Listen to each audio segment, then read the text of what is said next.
Assalamualaikum warahmatullahi wabarakatuh.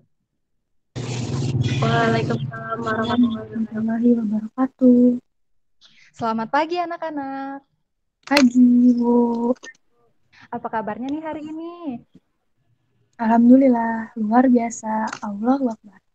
Alhamdulillah. Semoga kita selalu diberi kesehatan dan nikmat yang lebih oleh Allah Subhanahu wa taala. Amin. Amin. Amin. Ya, sebelum memulai pelajaran, marilah kita membaca doa sebelum belajar terlebih dahulu. Untuk KM-nya silahkan dipimpin teman-temannya untuk membaca doa sebelum belajar bersama. Teman-teman, sebelum kita memulai pembelajaran hari ini, langkah baiknya kita berdoa sebelum belajar. Berdoa dimulai.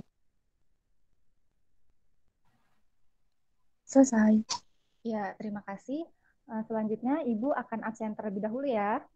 Jika dipanggil namanya, tolong bilang hadir. Risma Nur Maning Aziza, Hadir, Ibu. Nesa Wildianti, Hadir Ibu.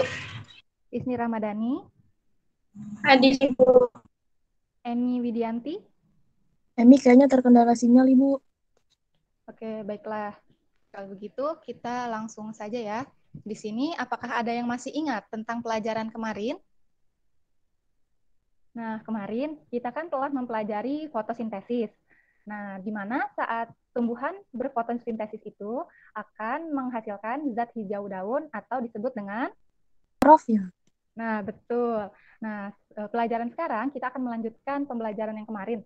Sekarang kita akan mempelajari tentang ketergantungan manusia dan hewan pada tumbuhan hijau sebagai sumber makanan. Nah, di sini Ibu akan share dulu PPT-nya.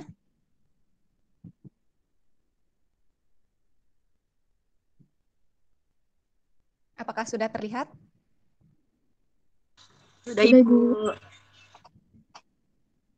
Sebelum memulai pelajaran, Ibu akan membacakan tujuan pembelajaran yang terlebih dahulu.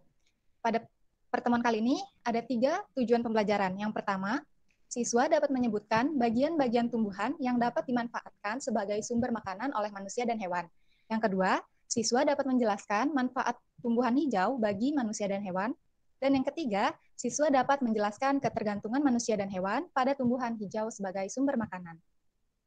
Nah, selanjutnya Ibu ada gambar tumbuhan. Nah, di sini Ibu mau kalian sebutin bagian-bagian dari tumbuhan ini. Apa saja? Ibu, Ayo, saya, siapa Bu. yang tahu? Ya, silahkan. Ibu, yang nomor 1 itu ada bunga. Betul. Terus ada yang nomor 2 itu daun. Ya, Nomor betul. 3 itu buah. Nomor Betul. 4 itu batang. Nomor 5 itu akar. Iya, betul. Nah, di sini selain ada 5 yang tadi disebutkan teman kalian, ternyata ada 2 lagi bagian tumbuhan yang bisa dimanfaatkan sebagai sumber makanan. Ada yang tahu nggak? Nggak tahu, Bu. Nggak tahu Bu. Nah, 2 bagian tersebut adalah tunas dan biji. Nah, selanjutnya di sini ada contoh gambar dari bagian tumbuhan yang bisa dimanfaatkan sebagai sumber makanan. Yang pertama di sini ada bunga. Ada yang tahu nggak dari 2 gambar ini? Termasuk gambar bunga apa? Itu bunga yang di bawah bunga pepaya, Bu. Nah, betul. Yang di bawah ini ada bunga pepaya, sedangkan yang di atas namanya bunga kol. Selanjutnya, di sini ada gambar daun. Apakah ada yang tahu nama daun ini apa? Yang atas daun singkong Bu. Betul. Kalau yang bawah ada yang tahu nggak? Daun bayam, Bu. Daun bayam. Nah, betul. Selain daun bayam, ada juga daun seledri, sawi yang dapat dimanfaatkan sebagai sumber makanan. Nah, untuk selanjutnya di sini ada gambar buah. Ternyata di buah ini ada dikelompokkan menjadi 2. Yang pertama, buah yang langsung dikonsumsi dan yang tidak dapat langsung dikonsumsi. Nah, di yang langsung dikonsumsi ini, coba sebutkan siapa yang tahu nama buahnya apa saja. Saya, Bu. Ya, Yang langsung dikonsumsi di situ ada anggur, ada apel, terus ada pisang juga. iya, betul. Kalau yang tidak langsung dikonsumsi, siapa yang tahu? Itu pare bukan sih Bu? Ya, betul. Yang di atas ini namanya buah pare dan yang di bawah ada buah labu siam.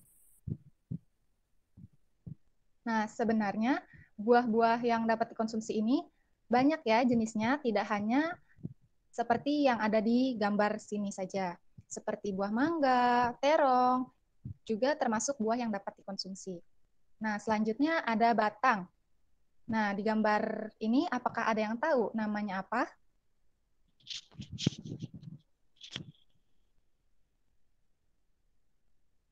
Nah, yang di atas ini merupakan tebu.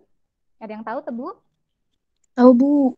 Ya, Tahu Bu rasanya yang apa? rasanya manis. Nah, Dia yang betul manis itu sekali. dia. Nah, sedangkan yang di bawah ini namanya asparagus. Nah, tumbuhan ini yang dimanfaatkan itu yaitu bagian batangnya. Nah, selanjutnya ada bagian akar. Nah, di sini Ibu ada 2 contoh lagi. Siapa yang tahu nama dari tumbuhan ini? Itu lobak bukan, Bu? Iya, betul. Yang Yang putih atas lobak. ini lobak. Yang bawah? Wortel Bu. Iya, betul. Selain lobak dan wortel, ternyata masih banyak jenis tumbuhan yang termasuk di bagian akar yang dapat dimanfaatkan sebagai sumber makanan, seperti kentang, singkong, dan lain-lain. Nah, untuk selanjutnya di sini ada tunas. Dari kedua gambar ini, apakah kalian tahu namanya? Tahu, Bu, yang bawah. Apa? Bambu muda, rebung. Iya, iya betul sekali. Yang di bawah ini rebung. Kalau yang atas? Toge Bu. Oke. Iya betul. Biasa kita sebut toge atau kecambah. Nah, untuk selanjutnya di sini ada bagian biji. Nah, di sini ada yang tahu nggak nama-nama dari gambar yang sudah Ibu tampilkan? Tahu, Bu, tahu. Ya, coba sebutkan. Itu yang atas jagung, yang Ya, betul. kedua gandum,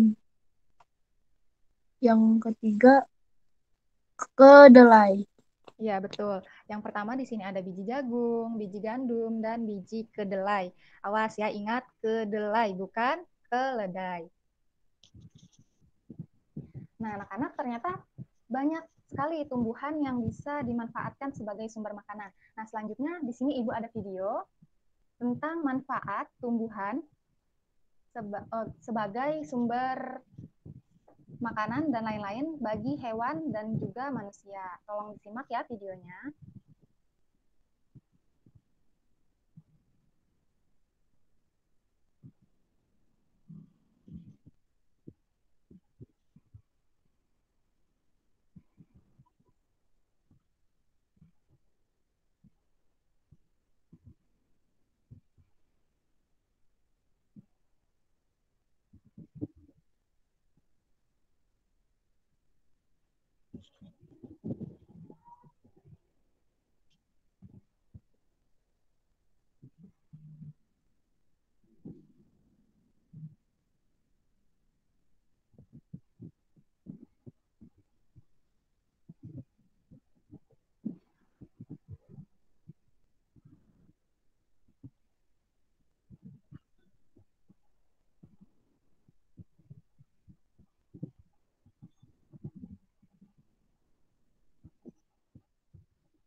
Nah, anak-anak, setelah kalian menonton video tadi, Ibu mau tanya nih, apa saja manfaat dari tumbuhan untuk manusia dan hewan selain sebagai sumber energi? Bu, saya, Bu, Ya, silahkan. tanaman juga bisa sebagai penghasil oksigen. Iya, Terus betul. bisa mengikat air tanah. Kemudian apa lagi ya? Sebagai cadangan makanan, Bu. Iya, betul. Yang lain ada yang tahu nggak? Ibu tadi aku nggak ngelihat videonya, nggak ada sinyal. Oke. Nah, Ibu sebutin lagi, selain sebagai sumber makanan, ternyata banyak manfaat dari tumbuhan untuk manusia dan hewan.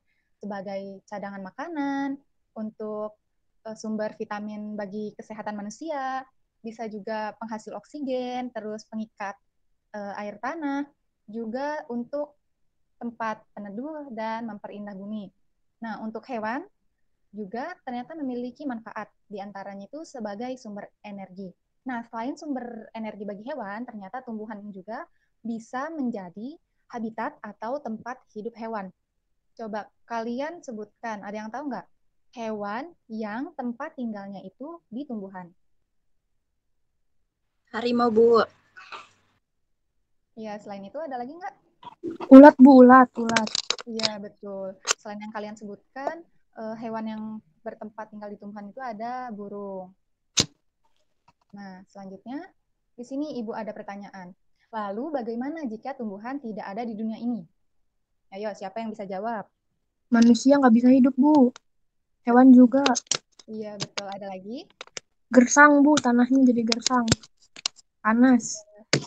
Betul sekali. Nah, dari video yang tadi sudah dilihat juga, kita mengetahui jika tidak ada tumbuhan di dunia ini, maka tidak ada kehidupan. Karena tumbuhan itu sebagian besar berfungsi sebagai sumber energi manusia dan hewan. Jika manusia dan hewan tidak mendapatkan sumber energi, maka mereka tidak akan dapat bertahan hidup. Selain itu, tadi bisa banyak terjadi bencana dan lain-lain. Nah, anak-anak, sampai sini ada yang ingin ditanyakan? Apakah sudah cukup? Cukup, Ibu. Ya, jika sudah, selanjutnya Ibu akan memberikan tugas ya kepada kalian. Nah, tugasnya ini merupakan tugas kelompok, di mana untuk pembagian kelompok dan lembar kerja akan Ibu bagikan lewat WhatsApp group, dan pengumpulannya akan dikumpulkan pada pertemuan yang akan datang. Jika sudah cukup, mungkin cukup sekian pembelajaran pada hari ini. Terima kasih atas perhatiannya. Kurang lebihnya mohon maaf. Sebelum mengakhiri pembelajaran pada hari ini, alangkah lebih baik kita menutup dengan membaca doa bersama-sama. Dan untuk ketua kelas, silahkan dipimpin teman-temannya untuk berdoa bersama. Setelah kita belajar, alangkah baiknya kita berdoa terlebih dahulu. Berdoa dimulai. Hai. Mungkin cukup untuk hari ini. Jangan lupa kerjakan tugasnya sebaik-baiknya dan tetap jaga kesehatan karena kita masih dalam keadaan pandemi. Baik, Ibu tutup. Wassalamualaikum warahmatullahi wabarakatuh. Waalaikumsalam. Waalaikumsalam warahmatullahi wabarakatuh.